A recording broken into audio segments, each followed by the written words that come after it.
பூமி பறவையின் சிறகுகளில் புதிதாய் ஒரு இறகு 2014. அனைவருக்கும் புத்தாண்டு நல்வாழ்த்துக்கள். ஐயா, கிரைண்டரில் அரிசி போட்டால் மாவு, வாயில் அரிசி போட்டால் சாவு. இதான் என் வாழ்க்கை. ஒரு மனுஷன் வசதியாக வாழணும்னா பணம் வேணும், ஒரு மனுஷன் மகிழ்ச்சியாக வாழணும்னா பாசந்தாயா வேணும். எதிரணியிலேருந்து ராஜ்குமார் சார் வந்தாங்க. இந்த படத்தை எல்லாம் பார்த்துட்டு விளக்கம் சொன்னாங்க. பெரிய ரவிவர்மா பேரன், இளைய பிக்காசோ இவர் தான். நான் பார்த்தீங்களா, பணத்தில் பார்த்தீங்கன்னா காந்தி சிரிச்சிட்டு இருக்கிறாரு. நீங்கள் நல்லா கவனிச்சு பாருங்கள். அந்த ஓவியத்தில் பணமெல்லாம் சிதறி கிடக்கிறது, பாசம்தான் சேர்ந்து நிற்கிறது. இப்போ எதுங்க மகிழ்ச்சி தரும்? இதில் கடன்காரங்கிட்ட அப்பா இல்லைன்னு சொல்கிறது எவ்வளோ பெரிய சோகம். உண்மைதாங்க. கடன்காரங்கிட்ட அப்பா வீட்டில் இல்லைன்னு சொல்கிறது சோகம். அப்படி சொல்கிறதுக்கு ஒரு பாசமான உறவு இல்லைன்னு வைங்களேன், அதுதாயா பாரம்.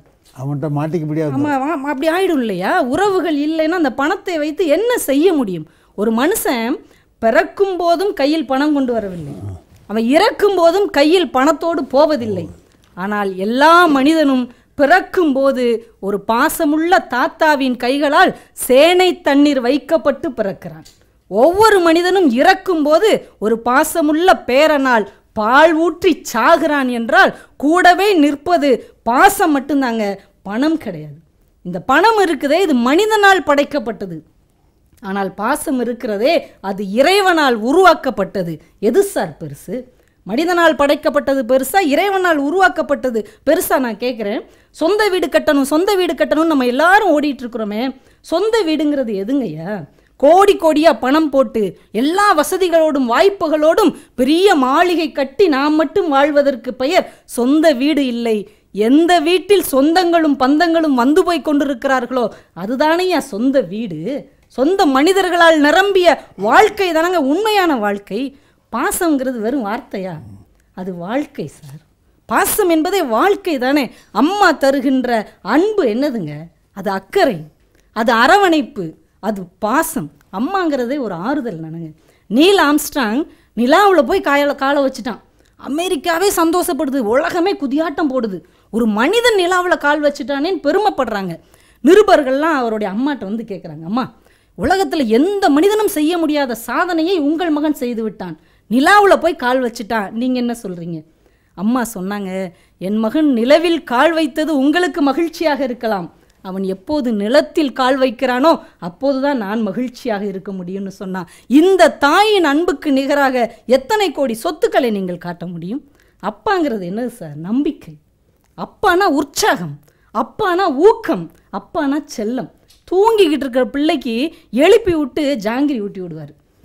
நேற்று காலையில் கேட்டான், இன்னைக்கு தான் ஊர்லேருந்து வர முடிஞ்சது. அந்த நேரத்தோடு எழுப்பி ஊட்டி விட்டுறணுங்கிற அந்த அப்பாவின் பாசத்துக்கு இணையாக நீங்கள் எத்தனை இப்போ உன் நகை கொடுக்க முடியும்? திருவிழாவில் சாமி தூரத்தில் இருக்கும், யாருக்கும் எட்டி எட்டி பார்த்தா தெரியாது. தான் பிள்ளையை தூக்கி தோளுக்கு மேலே தூக்குவார்.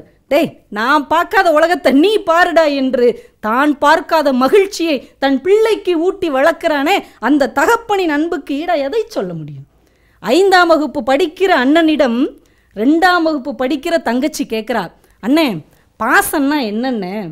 அண்ணன் சிரிச்சிட்டே சொல்கிறான், நான் தின்கிற சாக்லேட்டை ஒளித்து வைக்கிற இடத்திலிருந்து நீ தினம் எடுத்து தின்கிறாய், அது தெரிந்தும் அதே இடத்தில் அந்த சாக்லேட்டை ஒளிச்சு வைக்கிறேன் பார்த்தியா, அதுதான்டா கண்ணு பாசம் அப்படின்னு. இந்த பாசத்துக்கு நிகராக நீங்கள் எவ்வளோ பணத்தை கொட்டி கொடுக்க முடியும்? ஒரு மனுஷன் அடிபட்டா கூட அம்மானு தான் சார் அலறுவான். 1000 ரூபா நோட்டே அப்படின்னு அலறுவான். அதே அந்த வலி விட்டுருச்சுன்னா அப்பாடா அப்படின்னு தான் சொல்லுவான். 500 ரூபா பணமே அப்படின்னு யாரும் சொல்வதில்லை.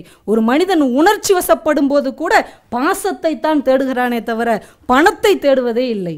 ஒருத்தங்க கிட்ட 100 ஏக்கர் நிலம் இருக்குது, 50 ஏக்கர் தென்னந்தோப்பு இருக்குது, 50 லட்ச ரூபா பணம் பேங்க்கில் ரெடி கேஷாக இருக்குது, வீட்டுக்குள்ளே 500 பவன் நகை பீரோ லாக்கரில் இருக்குது, ஆனால் ஒரு குழந்தை கூட இல்லை. மகிழ்ச்சி வருமா சார்? தான் கண்ணதாசன் சொன்னா, மழை கூட ஒரு நாளில் தேனாகலாம், மண் கூட ஒரு நாளில் பொன்னாகலாம், ஆனால் அவையாவும் நீயாகுமா, அம்மா என்று அழைக்கின்ற சேயாகுமா என்று கேட்டானே. ஒரு பள்ளத்தாக்கு நிறைய பூக்கள் பூத்தாலும் கூட ஒரு குழந்தையின் புன்னகைக்கு ஈடு செய்ய முடியவில்லையே சார்.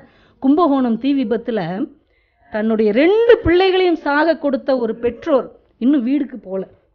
அப்படியே தெரு தெருவாக கிடைச்சதை சாப்பிட்டுட்டு இருக்கிறாங்க. பெரிய பணக்காரங்க, வீடு முழுக்க பணம் இருக்குது. சொந்தக்காரங்களாம் கேட்டாங்க, இத்தனை வருஷம் ஆச்சுல இந்த சம்பவம் நடந்து, இனிமையாவது வீட்டுக்கு போய் சோறு பொங்கி சாப்பிட்டு வாழுங்கன்னு சொல்லும் போது அந்த அம்மா அழுதுகிட்டே சொல்கிறாங்க, எப்படிங்க சோறு பொங்க முடியும்? அடுப்பை பற்ற வைக்கும் போதெல்லாம் இந்த தீதானே என் பிள்ளைகளை எரிச்சதுன்னு நினைக்கும் போது என் உயிரையே கொண்டுட்டு போன மாதிரி இருக்குதே, எப்படிங்க வீட்டில் போய் சமைக்க முடியும் என்று அந்த பெற்றோர்கள் இன்றைக்கும் தெருவில் திரிந்து கொண்டு இருக்கிறார்கள் என்றால் எவ்வளவு பணம் கொடுத்தால் அவர்களுடைய வாழ்க்கையை உங்களால் மகிழ்ச்சியாக மாற்ற முடியும்? ஐயா, பணம் இல்லாதவன் வாழ்க்கையில் வறுமை வரும், ஆனால் பாசம் இல்லாதவன் வாழ்க்கையில் வெறுமை வரும்யா. வறுமையோடு கூட போராடி விடலாம், ஆனால் வெறுமையோடு ஒரு மனிதனால் போராடவே முடியாது. மகாத்மா காந்திஜி கிட்ட ஒரு பணக்கார சிறுமி வந்து கேட்டாலாம், பாபுஜி ரொம்ப குளிரா இருக்குதே, நீங்க ஏன் சட்டை போடாம இருக்கிறீங்க? எங்க அப்பா கிட்ட சொல்லி உங்களுக்கு ஒரு சட்டை தச்சு தர சொல்லட்டுமா அப்படின்னு. உடனே காந்திஜி சொன்னாரு, எனக்கு சட்டை தச்சு தருவதாக இருந்தால் 40 கோடி சட்டைகள் வேண்டுமே, உங்க அப்பாவால முடிஞ்ச தச்சு தர சொல்லு அப்படின்னார். அன்னைக்கு இந்தியாவின் மக்கள் தொகை 40 கோடி. இந்த இந்திய தேசத்தையே தன்னுடைய பாசமாக உறவாக நினைத்ததால் தான் பணத்தில் கூட பாசத்திற்கு முக்கியத்துவம் கொடுத்த காந்தியை போட்டிருக்கிறோம். காந்தி காலத்தில் வாழ்ந்த எத்தனையோ பணக்காரர்கள் இருந்தார்களே, யாருடைய படத்தையும் பணத்திலே போடவில்லை. ஏன் தெரியுமா? பணத்தை பார்க்கும்போது கூட உனக்குள் கர்வம் வரக்கூடாது, அதில் இருக்கிற காந்தியை பார்த்து பாசத்திற்கு நீ முக்கியத்துவம் கொடுக்க வேண்டும் என்றுதான் நம்ம அரசாங்கம் அப்படி பண்ணியிருக்கிறாங்க. நடுவர்களே, சும்மா சாதாரணமா சொல்லிடாதீங்க. பணம் இல்லைன்னா ஒரு மனிதன் ஏழைங்கய்யா, ஆனா பாசம் இல்லைன்னா ஒரு மனிதன் அனாதையா. ஏழையா வாழ்ந்துடலாம், அனாதையா எப்படிங்க வாழ முடியும்? உலகத்திலேயே சிறந்த பணக்காரனை பார்க்க வேண்டும் என்றால் அமெரிக்காவுக்கு செல்ல வேண்டும். ஒரு சிறந்த கிரிக்கெட் ஆட்டக்காரனை பார்க்க வேண்டும் என்றால் ஆஸ்திரேலியாவுக்கு செல்ல வேண்டும். நல்ல தொழில்நுட்ப கலைஞனை பார்க்க வேண்டும் என்றால் ஜப்பானுக்கு போக வேண்டும். நல்ல உழைப்பாளியை பார்க்க வேண்டும் என்றால் சீனாவுக்கு செல்ல வேண்டும். நல்ல தொழிலாளனை பார்க்க வேண்டும் என்றால் ரஷ்யாவுக்கு செல்ல வேண்டும். நல்ல பாசமும் அக்கறையும் மகிழ்ச்சியும் கொண்ட குடும்ப அமைப்பை பார்க்க வேண்டும் என்றால் இந்தியாவிற்குத்தான் வர வேண்டும் என்று ஒரு புள்ளி விபரம் சொல்லுகிறது. இந்த தேசமே பாசத்தால் கட்டப்பட்டது என்று சொல்லி இதயங்களை மலர விடுங்கள். சக மனிதன் கண்ணீர் மண்ணில் விழுமுன் மடியில் ஏந்துங்கள். நோயாளியின் உள்ளங்கை தொடுங்கள், சற்றே அழுத்தி உள்ளம் தொடுங்கள். சின்ன குழந்தைகள் மண்ணில் விழுந்தால் முழங்கால் முத்தம் என்னும் முதல் மருந்து இடுங்கள். நண்பர்களுக்கு புன்னகை கொடுங்கள், எதிரிகளுக்கும் பூக்கள் கொடுங்கள். பணத்தை விட பாசத்திற்கே முக்கியத்துவம் கொடுங்கள், எப்போதும் மகிழ்ச்சியா இருங்கள் என்று கூறி இந்த வாய்ப்பிற்கு நன்றி கூறி விடைபெறுகிறேன். நன்றி, வணக்கம்.